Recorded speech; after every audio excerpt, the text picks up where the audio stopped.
Assalamualaikum warahmatullahi wabarakatuh. Nama saya Muhammad Wildan Amin dengan NIM 2510101078. Di sini saya akan membahas pembahasan tentang berita siswa SMP yang terlibat pinjaman online dan judi online.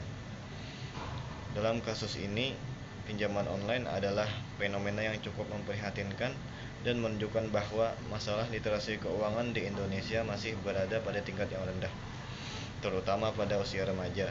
Pinjaman online yang awalnya dibuat untuk mempermudah akses keuangan justru menjadi jebakan bagi anak-anak yang belum matang secara emosional maupun finansial.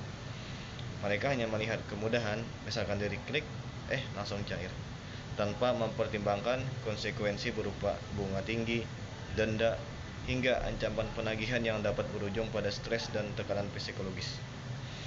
Hal ini menunjukkan adanya celah besar dalam pengawasan, baik dalam dunia pendidikan, keluarga, maupun regulasi digital. Siswa SMP secara psikologi masih berada pada tahap mencari identitas, gampang terpengaruh tren, ingin terlihat mandiri, atau tergoda membeli keperluan yang sebenarnya tidak urgent, seperti top up game, tren fashion, ataupun kebutuhan media sosial. Ketika mereka belum memiliki penghasilan, keputusan melakukan peminjaman adalah bentuk ketidaktahuan sekaligus ketidakmatakan dalam mengelola risiko. Selain itu, banyak platform pinjol ilegal yang menargetkan kalangan muda dengan promosi agresif, menawarkan pinjaman tanpa verifikasi, sehingga anak-anak sangat mudah terperangkap. Ini bukan hanya masalah ekonomi, tetapi juga masalah moral, etika, dan perlindungan anak di era digital. Secara pribadi saya dalam menghadapi kasus ini, menurut argumen saya melihat kasus ini sebagai alarm keras yang mana bahwa pendidikan keuangan bukan lagi opsional bagi siswa. Anak-anak saat ini hidup di era digital yang membuat mereka lebih cepat berinteraksi dengan layanan keuangan dibanding generasi sebelumnya. Jika orang tua dan sekolah tidak memberikan bekal literasi keuangan, maka besar kemungkinan kasus serupa akan terulang kembali.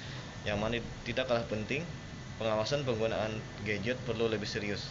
Banyak orang tua memberikan HP tanpa batasan, padahal HP itu bisa menjadi pintu menuju dunia keuangan digital yang tidak ramah bagi anak. Keterlibatan pinjol oleh siswa juga mengindikasikan bahwa kebutuhan kontrol emosi, perencanaan, dan kemampuan menahan keinginan masih sangat lemah. Hal ini harusnya menjadi perhatian khusus bagi guru BK, sekolah, dan yang paling penting itu orang tua. Saya juga berpendapat bahwa regulator digital harus lebih tegas, bukan sekedar menggandeng OJK ataupun Kominfo untuk menutup pinjol ilegal, tetapi juga memberikan batasan umur dan autentikasi berlapis agar anak-anak tidak bisa mengakses layanan pinjaman sama sekali. Tanggapan berdasarkan perspektif ekonomi Islam, menurut saya, dalam ekonomi Islam, praktik pinjaman online dengan bunga tinggi seperti riba, denda berlipat, ataupun ancaman penagihan jelas bertentangan dengan prinsip syariah. Riba dilarang karena dapat menimbulkan ketidakadilan, eksploitasi, dan menjerumuskan seseorang ke dalam kesulitan ekonomi. Dalam konteks siswa SMP, ketidakadilan terjadi 2 kali lipat. Mereka masih anak-anak dan mereka menjadi korban sistem yang eksploitatif. Beberapa prinsip ekonomi Islam yang relevan, larangan riba, mayoritas pinjol menerapkan riba yang sangat tinggi, sehingga langsung bertentangan dengan prinsip keadilan dalam Islam. Tidak boleh ada unsur gharar dalam kurung ketidakjelasan. Banyak pinjol menyembunyikan biaya, denda, atau ketentuan yang tidak jelas sejak awal. Dalam Islam, akad harus jelas agar tidak merugikan salah satu pihak. Prinsip kehati-hatian, ihtiyat, dan amanah. Yang paling penting itu pengelolaan keuangan, sehingga mewajibkan orang tua untuk membimbing, mengawasi, dan melindungi. Ketiga, maslahah kemanfaatan. Aktivitas ekonomi harus memberi manfaat, bukan mudarat. Pinjol yang menjerat siswa jelas tidak membawa kemaslahatan.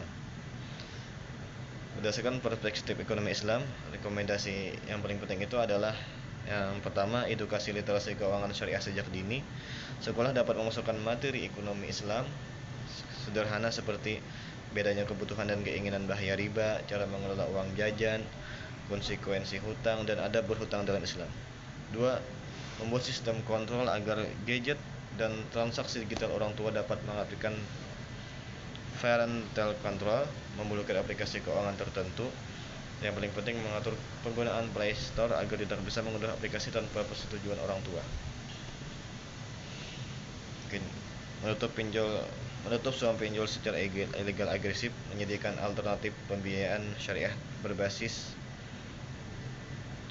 dan yang paling penting adalah menanamkan nilai hidup sederhana dan anti konsumtif. Ekonomi Islam mendorong sikap qanaah, yaitu merasa cukup dan tidak israf berlebihan. Remaja perlu dibimbing untuk tidak mengikuti gaya hidup impulsif. Sekian dari saya. Wassalamualaikum warahmatullahi wabarakatuh.